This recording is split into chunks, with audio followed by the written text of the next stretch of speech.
pàgina moderna, actualitzada, en què la gent se senti còmoda, en què realment els ciutadans de Sant Joan estiguin orgullosos de la web que tenim i per tant tingui aquest punt d'identitat nacional, aquest punt d'identitat catalana. Perquè realment una web és la imatge del poble, és la finestra del poble. Per tant hem intentat aglutinar tota la informació de les diferents àrees perquè el ciutadà pugui d'una manera fàcil, còmoda, accessible, visualitzar tot allò que l'Ajuntament és al dia d'avui. El paper dels tècnics ha sigut importantíssim i estic molt agraït de l'esforç que han fet per posar tot el seu saber, tot allò que fan dia a dia, posar-ho al servei de la web. S'ha d'ensenyar la història de Sant Joan de les Abadesses, s'havia d'ensenyar a la web. És una de les premisses més importants. Per això és tan visual, no?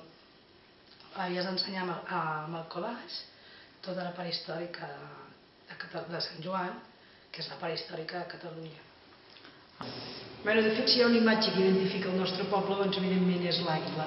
I la nostra web està al voltant d'aquesta imatge corporativa.